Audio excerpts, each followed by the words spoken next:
আচ্ছা, শুরু করা যাক আজকের এই বিশ্লেষণ। আজ আমরা অনলাইন আর্নিং প্ল্যাটফর্মগুলোর একদম ভেতরের খবর জানব। বিশেষ করে ডিজিটাল প্রেনিওর ইকোসিস্টেমে আসলে কি হচ্ছে, এখানে কাজের ধরন, রিস্ক বা ঝুঁকি, আর সত্যি কোনো পেশাগত সুযোগ আছে কিনা সেটা আমরা ডাইরেক্টলি সোর্স মেটেরিয়ালের তথ্য থেকে বুঝে নেবার চেষ্টা করব। একটি চমকপ্রদ তথ্য দিয়ে শুরু করা যাক। তথ্য বলছে আইআইটি বম্বের মতো সারির একদম প্রথম দিকের প্রতিষ্ঠান থেকে পাশ করা 36% গ্র্যাজুয়েটরাও কোনো প্লেসমেন্ট পাচ্ছেন না। শুনতে অবাক লাগলেও এটাই কিন্তু আজকের ভারতের চাকরির বাজারের এক কঠিন বাস্তবতা। শুধুমাত্র একটা ভালো ডিগ্রি থাকলে যে কেরিয়ার সেট হয়ে যাবে তার কিন্তু কোনো নিশ্চয়তা নেই। আর ঠিক এই কারণেই একটা বড় সংখ্যক মানুষ অনলাইন প্ল্যাটফর্মগুলোতে বিকল্প আয়ের সন্ধান করছেন। কিন্তু খেয়াল করলে দেখা যাবে বেকারত্ব বা আন্ডার এমপ্লয়মেন্টের এই সমস্যাটি একেবারেই নতুন কোনো বিষয় নয়। 1932 সালে বিখ্যাত ইঞ্জিনিয়ার এবং স্টেটসম্যান এম ভিসভেশ্বরায়া বলেছিলেন, এই দেশের শিক্ষিত মানুষ বেকারত্বের কারণে সবচেয়ে বেশি কষ্ট পাচ্ছে। এক শতাব্দীও পার হয়ে গেছে, কিন্তু সমস্যাটা এখনও একই রয়ে গেছে। শিক্ষা ব্যবস্থা আর প্র্যাকটিক্যালি কাজ করার দক্ষতার মধ্যে একটা বিশাল গ্যাপ থাকার ফলেই অনেকে এই ধরনের প্ল্যাটফর্মে যোগ দিতে বাধ্য হচ্ছেন। তাহলে আসা যাক মূল বিষয়। এই ডিজিটাল প্রেনিওর প্ল্যাটফর্মটির আসল আর্নিং মডেলটা কি?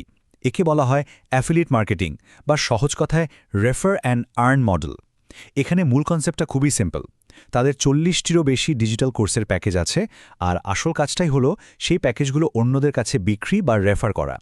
কেউ যদি এক্সটি প্যাকেজ অন্য কাউকে বিক্রি করাতে পারেন, তবে তার বিনিময়ে কোম্পানির কাছ থেকে একটি নির্দিষ্ট কমিশন পাওয়া যায়।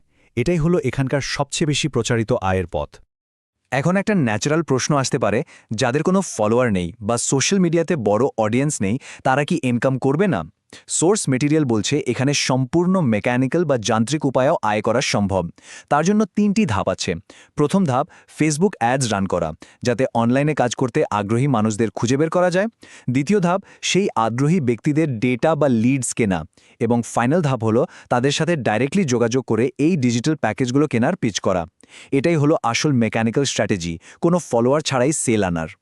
কিন্তু যেখানেই টাকা পয়সার ব্যাপার থাকে সেখানেই স্ক্যাম বা প্রতারণার ঝুঁকি থেকে যায়। তাই সোর্স থেকে পাওয়া ফ্যাক্টগুলো আমরা একটু মিলিয়ে দেখি। বাম দিকে লক্ষ্য করলে দেখা যাবে স্ক্যামারদের ফান্ডের কথা, যারা মিথ্যা প্রতিশ্রুতি দেয় যে কোম্পানি থেকে নিশ্চিত চাকরি দেওয়া হবে বা রেজিস্ট্রেশনের নাম করে পার্সোনালি টাকা দাবি করে। অন্যদিকে প্ল্যাটফর্মের আসল বাস্তবতা হলো এখানে আয় শুধুমাত্র প্যাকেজ বিক্রির উপরই নির্ভর করে, এবং কোনো ব্যক্তিকে পার্সোনালি টাকা না দিয়ে শুধুমাত্র অফিসিয়াল ওয়েবসাইটের মাধ্যমেই রেজিস্ট্রেশন করা উচিত। একদম ক্লিয়ার কাট ব্যাপার। এর সাথেই কিন্তু একটি দারুণ গুরুত্বপূর্ণ সতর্কবার্তা রয়েছে। অভিজ্ঞ ক্রিয়েটররা একদম স্পষ্ট বলেছেন যে এখানে কোনো কোম্পানি থেকে পার্সোনালি জব, ক্লায়েন্ট বা নিশ্চিত চাকরি দেওয়া হয় না। তাদের ভাষায় বলতে গেলে আয়ের বিষয়টা সম্পূর্ণ প্যাকেজ ভিত্তিক, এবং ফ্রিল্যান্সারদের নিজেদের ক্লায়েন্ট নিজেদেরই খুঁজে নিতে হয়। মানে কেউ যদি নিশ্চিত কাজের গ্যারান্টি দেয়, তাহলে সাথে সাথে তাকে ব্লক করার পরামর্শ দেওয়া হয়েছে আমাদের সোর্সগুলোতে। একদম সোজা হিসাব। এতক্ষণ তো আমরা শুধুমাত্র অ্যাফিলিয়েট মার্কেটিংয়ের সাইটটা দেখলাম, কিন্তু এই ইকোসিস্টেমের ভিতরে আরও একটি অল্টারনেট পথ বা রাস্তাও কিন্তু আছে। আর সেটা হলো আসল পেশাগত দক্ষতা বা ভোকেশনাল স্কিল তৈরি করা। মানে শুধুমাত্র কমিশন পাওয়ার আশায় প্যাকেজ বিক্রির বাইরে গিয়ে এই প্যাকেজগুলোর ভিতর থাকা প্র্যাকটিক্যাল ডিজিটাল স্কিলগুলো শিখে নেওয়া। এটি একটি অন্যরকম পার্সপেক্টিভ, যেখানে প্যাকেজগুলো শুধুমাত্র পণ্য নয়, বরং শিক্ষার টুল হিসেবে ব্যবহার করার কথা বলা হয়েছে। এখন প্ল্যাটফর্মের কোর্সের কোয়ালিটি নিয়ে অনেকের মনে প্রশ্ন থাকতে পারে যে এগুলো কি শুধু বিক্রি করার জন্যই তৈরি? এর উত্তরে তাদের যে যুক্তি রয়েছে সেটা আমরা জেনে নেই। তাদের দাবি, এখানকার ইনস্ট্রাক্টররা শিল্পের বেশ সুপরিচিত নাম। উদাহরণস্বরূপ ফেসবুক অ্যাডসের কোর্সটি করান আরিয়ান ত্রিপাঠী, যিনি নিজে কোটি টাকার মিডিয়া এজেন্সি চালান। এমন এক্সপার্টদের থেকে শেখার সুযোগ দেওয়া হয়েছে যাদের অনলাইনে বিশাল ফলোয়ার আছে এবং যারা বাস্তবে এই কাজগুলো করে সফল হয়েছেন বলে রিপোর্ট করা হয়েছে। এই ফিগারগুলো কিন্তু আসলেই কৌতূহল উদ্দীপক। সোর্সগুলোতে একটি পটেনশিয়াল আর্নিংয়ের ছক তুলে ধরা হয়েছে। এই কোর্সগুলোতে যে হাই ডিমান্ড স্কিলগুলো শেখানো হয় তার থেকে মাসিক আয়ের একটি সম্ভাবনা এখানে দেয়া আছে। হিসাবটা কিন্তু দারুণ। কন্টেন্ট রাইটিং থেকে মাসে 30,000 থেকে 1 লাখ টাকা, ডিজিটাল মার্কেটিং থেকে 50,000 থেকে 2 লাখ, গ্রাফিক ডিজাইন থেকে 1.5 লাখ পর্যন্ত, এবং ভিডিও এডিটিং বা ওয়েব ডেভেলপমেন্ট থেকে মাসে 3 লাখ টাকা পর্যন্ত আয় করার কথা বলা হয়েছে সোর্সগুলোতে। অবশ্যই এই আয়গুলো তাদেরই হয় যারা বাস্তবে একজন সফল এবং দক্ষ স্বাধীন ফ্রিল্যান্সার হয়ে উঠতে পারেন।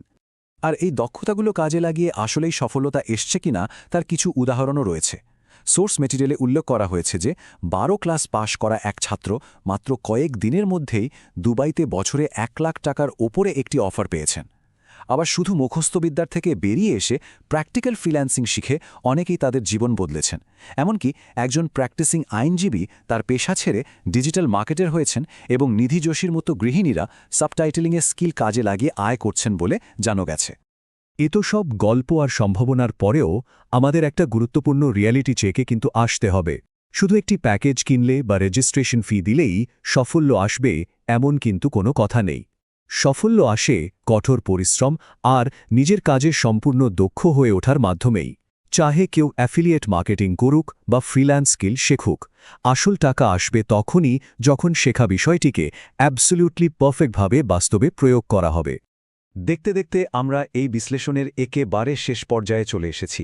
এমন একটি র্যাপিডলি চেঞ্জিং অর্থনীতিতে আসলে কোন বিষয়টি আর্থিক স্বাধীনতার মূল চাবিকাঠি, প্রথাগত ফর্মাল ডিগ্রি নাকি সময়ের সাথে মানিয়ে নেওয়ার মতো একেবারে অ্যাডাপ্টেবল প্র্যাকটিক্যাল দক্ষতা? বর্তমানের তীব্র প্রতিযোগিতামূলক বাজারে একটা নির্দিষ্ট স্কিলের ভ্যালু যে কত বেশি হতে পারে তা আজকের এই আলোচনা থেকে বেশ স্পষ্ট। এই প্রশ্নটি সবাইকে ভাবিয়ে তুলবে, সন্দেহ নেই। আর এই বলতেই আজকের মতো এখানেই